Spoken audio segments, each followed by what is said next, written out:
Welcome to the Money Maven Project podcast. If you're here to learn how to obtain freedom over your time and money through real estate investing, you're in the right place. Create the life you want by living with intention and becoming a maven in mindset, money, and real estate. Now, here's your host, Justin Monk. Hey, this is Justin Monk with the Money Maven Project podcast. I am super excited about our guest this afternoon. Jorge Contreras is on with us. He is going to teach us about what's going on in the short-term rental world right now. I think that's a massive area of opportunity for investors right now. And so I'm super excited to learn a little bit more about it. As you guys know, I usually buy and hold, use the BRRRR method, and I'm interested to learn how the short-term rental business is going. So Jorge, tell us more, man. Tell us your story. Where did you start and how did you get to where you are today? Yeah, appreciate it. So I started actually in 2008. I used to be a loan officer for Bank of America. Back then, we used to do everything in-house. So I used to, anytime somebody wanted to purchase, refinance, do a home equity line of credit, that's what I did. And I also opened up people's business and personal checking accounts. So when people would have a new LLC, corporation, things like that, I would help them establish those bank accounts. And it's interesting because in those 18 months, I learned more about business, about investing by sitting down across entrepreneurs, millionaires, and really successful people. I learned more in those 18 months than all my previous years of high school and the 3 semesters I did in college before I dropped out. Then fast forward to 2012, I purchased my first single family home out in Los Angeles, California. Did my first new construction in 2014, which was a second unit in the backyard of that first one. Mm-hmm. And then in 2016, one of my friends introduced me to short-term rentals and Airbnb and told me how she was making 2.5 to 3 times her mortgage from what she was doing with long-term rentals. So as I was having some leases coming due at the beginning of 2017, I launched 4 Airbnbs on properties that I already owned. And sure enough, I was able to make about 2.5 times what I was getting from long-term tenants. So with those 4 units, I was grossing about $3,500 each, which is $14K. And I was netting a little over $8K. So I was able to make 6 figures of cash flow, which is freaking nuts, with 4 Airbnbs. Obviously, these properties are in Southern California, where cash flow is extremely high. Yeah. And short-term rental, bookings per night are obviously higher because of all things real estate and just being, a high demand area. And then I got into the subleasing. I learned that I would be able to scale faster if I didn't have to buy all these properties, right? So every challenge and obstacle has turned into an opportunity. So we started getting into the subleasing side, renting properties on a 12-month lease, getting permission from owners, getting permission in writing. And sure enough, they actually started referring their neighbors and even some of their other properties as we established a good relationship. And then we went into the co-hosting side. And it started because somebody messaged me and this guy was like, "Hey, why are you subleasing when you can just co-host?" And I was like, I didn't really understand at the time. And then I think the question came about as how many Airbnbs can you make passive income from if they require no money out of pocket? And how many can you launch if they require no money out of pocket? So this is where that infinite scalability comes in. So now I have a portfolio where we own, sublease, and co-host, also known as manage other people's short-term rentals in exchange for a percentage of the revenue. Became financially free at 29, which is when I started making over 8K of cash flow. And then millionaire by net worth at 30, all thanks to my investments and real estate. And now I'm here with the one and only Justin. Yeah, man, dude, this is so cool. So I think this is a powerful opportunity. Everybody needs to be aware of what's going on here. So tell us, okay, so you initially started, somebody kind of keyed you into the idea. You initially rented or shifted some of your long-term rentals into short-term rentals, which seems like a very easy thing to do, I guess. Well, probably not easy. I'm sure there's complications, but whatever. You outfit them, you put furniture in them, whatever, all that stuff. You get them on Airbnb and those websites, and you push go, right? Or explain to me that process. If somebody's sitting here listening and they've got, well, like me, they've got a few rental properties and they want to just switch to some short term, what's the process? I would say the first thing is to, and you should already know this, right? You probably already know what the fair market rents are for those units. And same thing, we want to know what the potential rental income is if you were to turn those same units into short-term rentals. So I like to use mashvisor.com. A lot of people like to use also AirDNA. AirDNA works pretty much almost all over the world, whereas MashVisor works in the US except Puerto Rico. And MashVisor is pretty simple. I just like the simplicity of it. You can see the revenue and occupancy of 99% of Airbnbs in the US. So let's say that you went on MashVisor and you looked at the same city and you almost did like a comparable analysis. You're like, okay, let's look at how many bedrooms, bathrooms, square footage, amenities, and it's next to some, certain things. And you see if there are 3 other short-term rentals, maybe already generating $4,000 to $4,500 a month, and you're making $2,000 a month on your rentals, then that's a good deal because you could potentially double what your mortgage payment is or what you're getting for fair market rent. And then, of course, if those numbers pencil in and it seems like the numbers are there, then there's a couple things. One, especially right now that we're still in a pandemic, one of the things that's working really well is creating a staycation experience. Yeah. A lot of people will travel to Airbnbs because they'll say, hey, I'm going to go to this conference. Like maybe you're going at 10X and you're like, oh, instead of a hotel, let's stay at this house or apartment or condo. And you stay at this property because it's the proximity to where you're trying to go. But because there's less people traveling by plane, there's also an increase of people traveling by car, people who are sick and tired of being stuck at home. So we like to create an experience in the home where people don't have to leave the home. So having a pool, spa, jacuzzi, game room, arcades, like game boards, things like that. A lot of people from the same or nearby city, same or nearby state will book an experience just to have a local getaway. And that is working really, really well right now. Yeah. So if you try to, ask yourself, hey, what are some of the things you could do? Even a few things like getting some yoga mats and some pillows maybe might attract people who want to do a little yoga class, maybe 4 people, or a little private workshop, or people that just want to meditate. Having a pool table, maybe some locals want to get away for 2 or 3 nights, Yeah. So adding a couple things like that. And then, of course, having some decor to make it aesthetically pleasing. I suggest that if you have like a 2-1, you can host 6 to 8 people. If you have like a 3-2, then you can host 8 to 12 people. So you just got to get creative on the bigger bedrooms. Maybe you could put 2 queen beds side by side. Mm-hmm. In the biggest bedroom, maybe a king.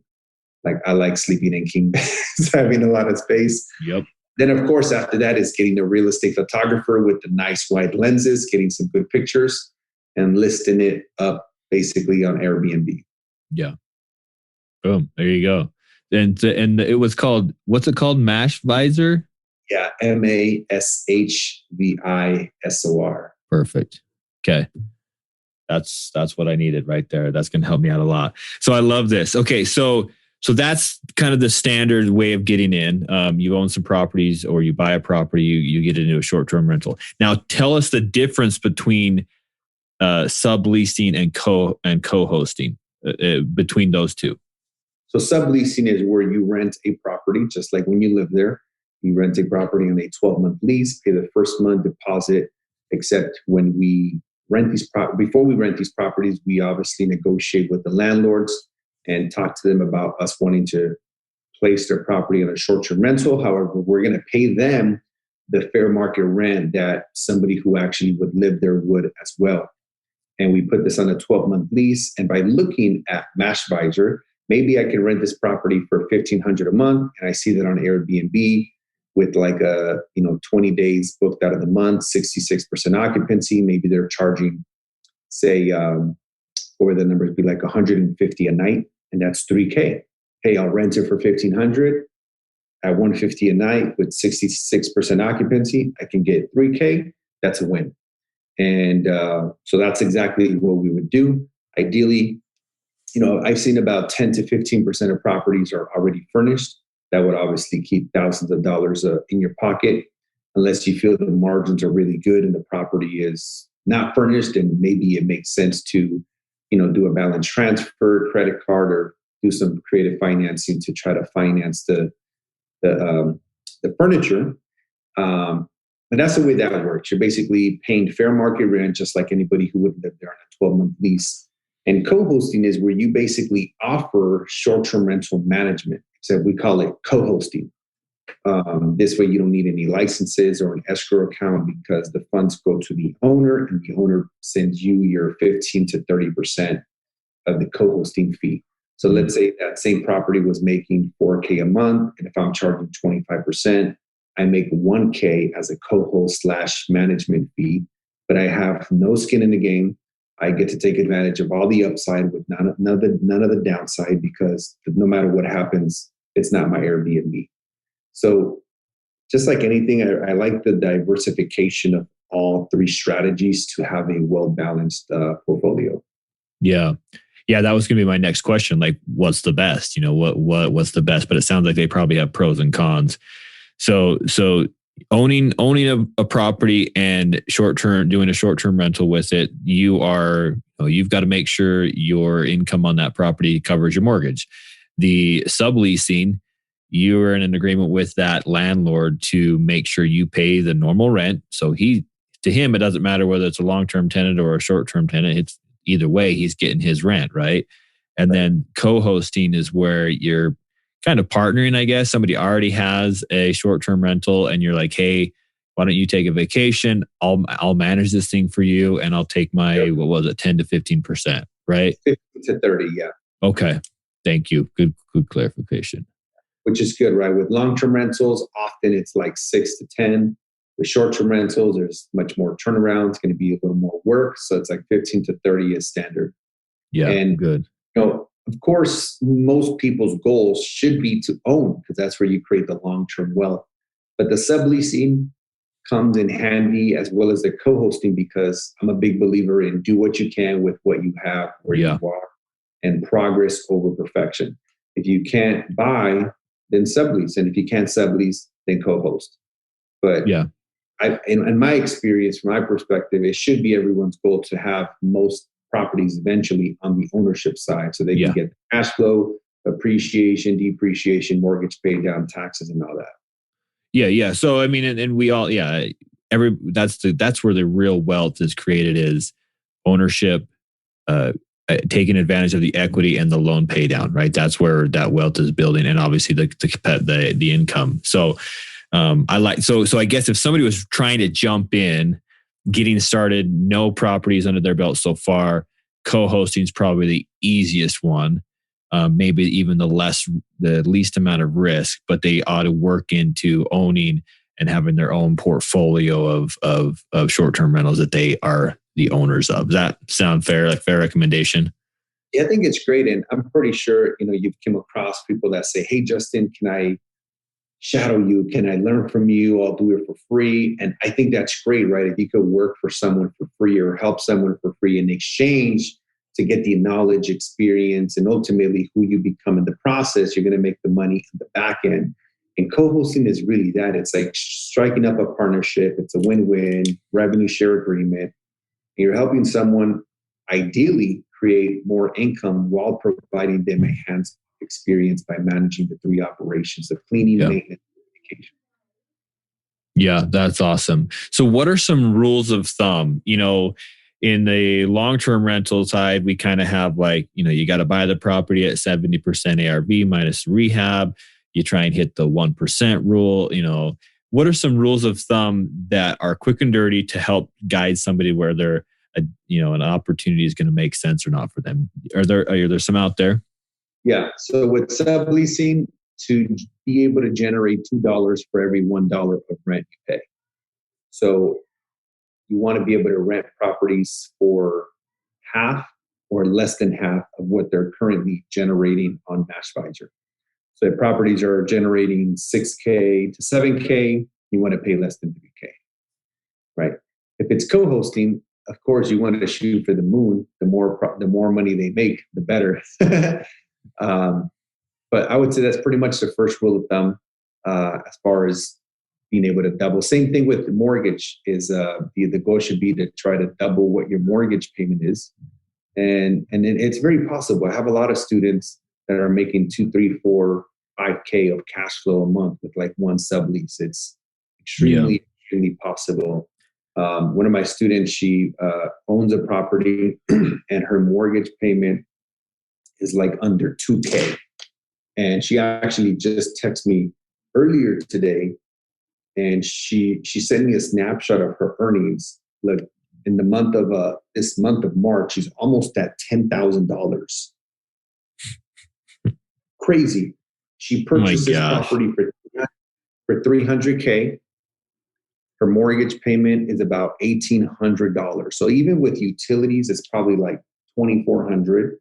Probably $1,000 of cleaning fees, 35, 45, 55, 65, 75, 85. That's like over $6,000 of cash flow, which is pretty ridiculous. Like that's just unheard of. But this is what happens when you use innovative, disruptive technologies in your business that are, it's like Blockbuster versus Netflix. That's really what it is. You're using the most up-to-date opportunities. And as you know, when you don't innovate in business, you get left behind. And as long as you automate, a lot of people say, well, that sounds like a lot of work. It's like, well, if you automate, if you hire a virtual assistant to do the communications, you hire someone to do cleaning and maintenance, you'll be working on the business, not in the business. Yeah. No, I that's spot on. And I think that's because here I am, I'm thinking about like the rentals I own. And I'm like, well, I'm cash flowing $250 or $300 a door. I'm like, that's going to take me a long time to get even close to some of these numbers. So this is a powerful strategy, I believe. How are there certain picking a market? Like, how do I know whether I'm in a good market for Airbnb or short-term rentals? I'm guessing some of that's done on the Mashvisors, but are you always looking for vacation areas, or is it just like kind of wherever? Is it more random than that? It's both, vacation destinations. Like I'm sure you're familiar with like Big Bear, California, for like snowboarding. Like it's a vacation destination, and over 80% of the properties there, they're all vacation rentals, and they've always been, and they always will be, because that's what people do is they go out there and snowboard and hang out in the cabins. And there's like a 6-month peak period, and I believe it's like November through May when it's like the busiest. Yeah. I personally know people that own Airbnbs out there, and in those 6 months, even if the other 6 months were vacant, they bring in so much cash flow that, again, it wouldn't matter if they made zero all the other months. They would still, double what their mortgage is if they averaged out every month. So if they both work, those vacation destinations, I feel like it's a guarantee. They're just always going to be there. In a city, the ordinance could change or they could not, because obviously there's a lot of revenue that comes in because of these vacation rentals and short-term rentals. Like the cities make a ton of money. The cities are charging people, the same fees that hotel, pay, like transient occupant fees and things like that. Yeah. So, and then the cities are now monetizing it, right? Just the way they have monetized like cannabis. Like my sister was telling me, because she used to be a little bit in that business, and she's like, yeah, the permits are like $30,000. And I'm like, it makes sense. They want to get their cut. Yeah. That's why I think that when cities implement an ordinance and they charge you, $200 or $800 a year, it's worth it. They're happy. They're making money, but you're making way more money too. So I think it just legitimizes the business. But to answer your question, I think they're both great. And one of the things that people will ask, and I'm sure the listeners are thinking about this, like, well, Jorge, what happens if the Airbnb doesn't make the money that you thought it was going to make? Or what happens if they change the ordinance halfway through your lease? Well, they both have the same solution, right? It's important that you rent these properties for fair market rent. So if they change the ordinance 6 months into the lease, or if it really wasn't making money, You simply put a long-term tenant in there for the remainder of the lease, break even for the remainder of the lease, collect your deposit, and walk away. And I've experienced that one time out of like 20 total Airbnbs we launched. And it wasn't even a bad situation at all because you're not losing money. You're paying what anybody else would. So you have permission to sublease. Yeah. Yeah, that's so cool. And I think that's sound advice. So one thing that's going through my head, like if I want to own these short-term rentals, I'm having to put money down, right? But is it viewed as a rental investment, or can you buy it like as a second home, vacation home, and then is there a different down payment size? Because I don't want to tie up. Capital's always short, right? So I don't want to tie up all my capital. That's why I love the BRRRR method, because I'm recycling my capital over and over. So what's involved with short term? Well, I think that if you were to, this is where it gets dangerously cash flow positive, is if you combine the BRRRR method and then do short-term rentals. At that point, you're like, I got no money in the deal. Yeah. You're cash flowing thousands of dollars a month. I mean, that would just be, I don't know anyone that's doing that yet. Maybe you could be the first one. I'll be the first one. I've already thought about it. I'm going to do it. All you need is like 2 or 3 of those, and you can replace a 6-figure income easily when done properly in the right locations, because you can say, hey, these markets here are generating, $5,000 a month of cash. I'm sorry, $5K a month of revenue as a short-term rental. Great. Let's start doing some cold calling, door knocking, and, sending out some mailers or whatever marketing strategies to see if we can buy these properties off market, on market, and then boom. I think you're blowing my mind, man. Cause I'm thinking like, here I am, I've got a goal of like 50 long-term rentals. So I can, like replace my income. And I'm like, well, or I can just do like 6 short-term rentals. That sounds way easier to me. And if I BRRRR it, so there's no capital tied up in the deal, I'm like, I'm loving this. This is amazing. And I do think before you said that, I'm like, this is like the perfect combination. Like if I can BRRRR into a short-term rental, no capital tied up in the deal, and I'm making 4 or 5K a month on this thing, I'm like, and the because I BRRR'd the loan, the mortgage on the property is going to be super low. So I'm just like, this is going to be great. This is crazy. I think there is so much money to be made in that kind of an opportunity. It's just crazy. It's blowing my mind right now. You're going to have all kinds of equity on the property and be cash flowing a couple thousand a month. That's just. And so you're hedged, because if the market turns whatever, you've got equity so you can sell it, right? And not take a loss. You can always rent it on a long-term scenario, right? There's so much going on there as far as safety that it's super cool, super exciting. What are some other, maybe another couple, 2 or 3 tips that you would give to somebody that's getting into the short-term rental business? There's always like, if they're going into the subleasing, here are a couple tips. I always want to make sure the property is in good condition, right? So it shouldn't have like all kinds of wear and tear. So ideally it should be renovated in good condition. 2, AC and heat. 3, there should be at least parking for 2 cars, ideally on the property, so they don't take away street parking from the neighbors. 4,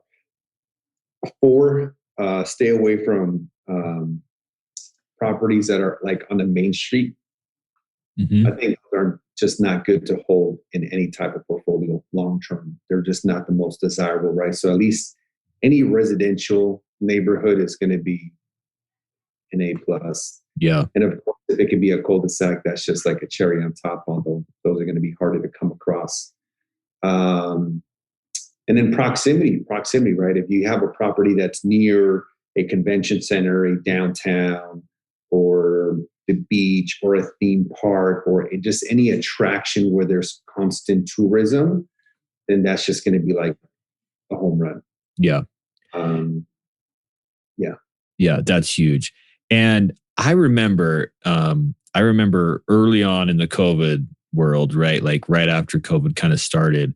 I remember a Wall Street Journal article just like they were freaking out, right? All these Airbnb short-term rental people, they're like, oh, everybody's going to go bankrupt, because nobody's going on vacation anymore. And I read that. I'm like, okay, it kind of makes sense. But then I've spoke to some other short-term rental guys and they're like, well, yeah, it took a breath for a minute, but it came back so fast because everybody was all of a sudden, well, I don't have to go to the office now. So I'm going to do a workcation. That's a whole new 2020 word now. We just put in the dictionary, a workation. And I'm going to go somewhere that's cool and work from home. And so it seemed like it turned around really fast for the short-term rental experts. Is that what you saw? What did you experience through COVID? Yeah, most of our properties, they were set up as a staycation even before COVID. Yeah. A lot of our properties do have a pool, spa, or jacuzzi, or a game room.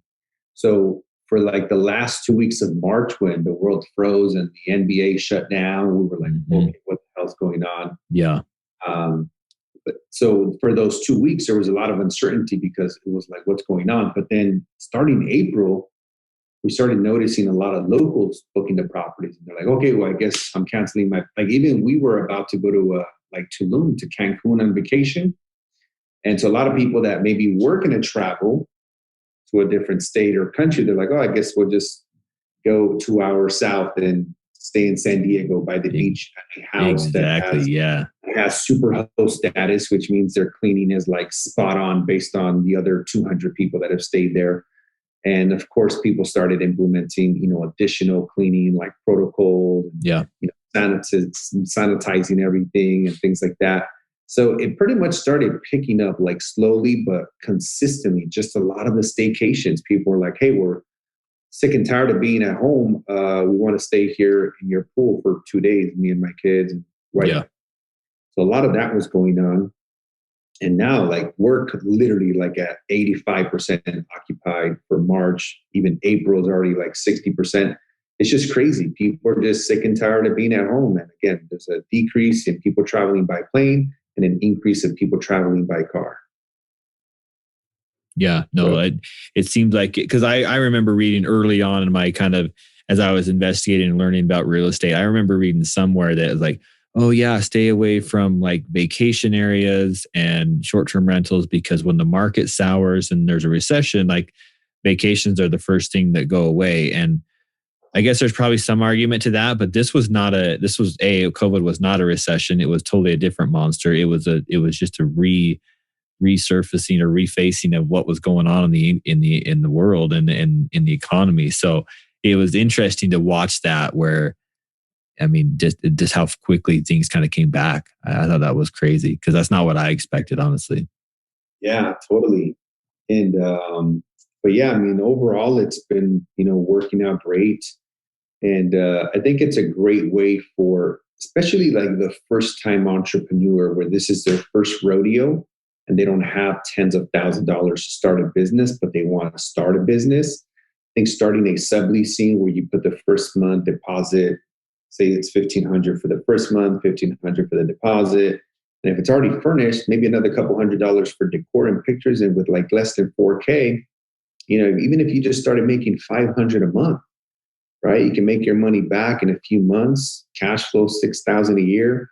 Now you could probably take that and maybe buy your first property. Like it's just a great way to kind of get your feet wet as you begin to dabble into entrepreneurship and learn how to delegate. Like I always tell people, yes, I'm teaching people how to start an Airbnb business, but what's even more important is that everything I've learned from building successful businesses before Airbnb, I've brought it to Airbnb. So like how to hire, delegate, how to create systems. So what's even more important than the money you make is like who you become in the process, because now you're bringing in all these, all this experience of as a real entrepreneur, learning how to start, scale, automate businesses. You could take that experience and start any different business in a different industry. And that's what becomes like really powerful. Yeah, different businesses, man, you might even start like a nonprofit that's out there to make an impact on the world. And if you're a good business operator, you can more efficiently run a nonprofit. I think there's so much benefit in growing the business and being an entrepreneur. I absolutely love it. if somebody wants to learn more about the nuts and bolts of short-term rentals, where do you send them? There's some books that you recommend, some courses, things like that. Yeah. So, I mean, I always recommend Rich Dad, Poor Dad, right? Rich Dad, Poor Dad is a great book for, I think, like 8 out of 10 entrepreneurs started because of that book. Yep. And then you got my book, which just came out on Amazon today. Right? It's official. Perfect timing. Great truth.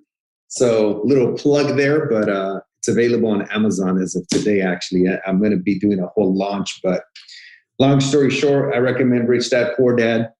It's a great way to switch. You know, the difference between an employee and an entrepreneur is the mindset, right? Mm-hmm. It's the things that you value. Entrepreneurs value freedom and employees value safety. So this is a great book that really helps you see the difference between his rich dad and his poor dad and all the lessons and assets and liabilities. I also recommend the cash flow game. It's a great game for people to learn how investing works. I think it's as close as you can get to real life because you start buying these cash flow producing rentals. And once your cash flow meets or exceeds your living expenses, you're out of the rat race. And then you're like off to the big leagues and you start buying businesses and big apartment buildings. And it's pretty crazy, but that's what I recommend. I love it. That's some great recommendations. And I'm excited about the book, man. Congratulations. That's super cool. Appreciate it. I didn't even know that, but that's awesome. I was expecting, like, man, in watching you on Instagram, I'm like, this guy needs to write a book. so apparently you got to it. One question. I got 2 or 3 more questions, then we'll wrap up here. But what do you see as you've coached people and as you've met people in the industry? What mindset quality or characteristics separates those that succeed and those that don't? Yeah. One is the people that are extremely, extremely analytical, which is the analyzer personality, right? Where they want to know everything before they can do anything. Mm-hmm. Never take action because they always find the speck in the window and they, miss out on the sunshine, like just Jim Rohn says. And they want to know everything before they can jump into something. But knowing everything is basically a level of perfection that not even I have. And I've been doing this for a long time. So perfection doesn't exist. So I think, if you look at a scale from 1 to 10, 1, you know nothing, and 10, you know everything. I think getting to like a 3 or 4 is just enough knowledge to then jump and learn in the process, because you could read 1,000 books on how to buy rental properties, but until you buy a rental property, it's a whole different ballgame. And I think, there's that rule of the first deal. Most people who want to get into real estate never do their first deal, which means they don't do the second one or any, subsequent after that. But I think just getting started and focusing on progress over perfection is really what helps someone grow. So as I mentioned before we started, me and my partner bought a property cash one time, got hard money, private money, did like a $200K renovation, big project on a craftsman home. And I remember when we bought this property from a wholesaler, and I told my partner, because it was our first deal this big, and I said, look, I don't care if we don't make money. It's more about who we become in the process.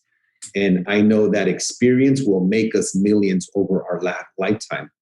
And careful what you wish for. We ended up breaking even on the deal, but the experience that we got is priceless, priceless, and will make us millions and millions of dollars over our lifetime because of what we learned and who we became in the process. Yeah. And I think a lot of people have like these super high expectations where they're like, well, I want to get rich quick. And I always say this ain't get rich quick, it's get rich for sure. For sure. Putting one step in front of the other. So I think to answer your question and loop it back, it's done is better than perfect, and focus on progress, not perfection. I love that, man. And like, that was one thing that I struggled with initially, because I would run these numbers and I'm like, well, I'm kind of guessing here, making assumptions here. I don't know these things. And I'm like, how is anybody ever jumping into these deals?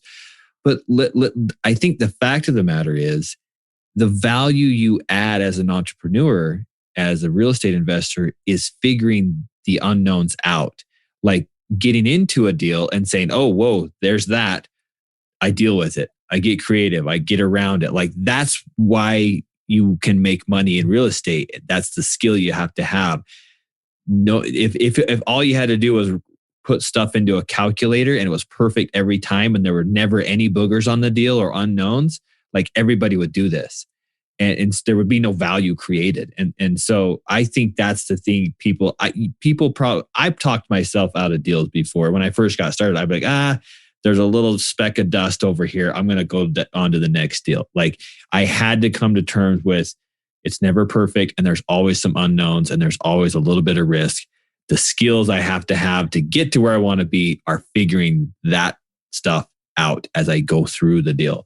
And I think you hit on right on the head. And I don't think that principle is not talked about enough across social media, YouTube, all that stuff. But it's profound.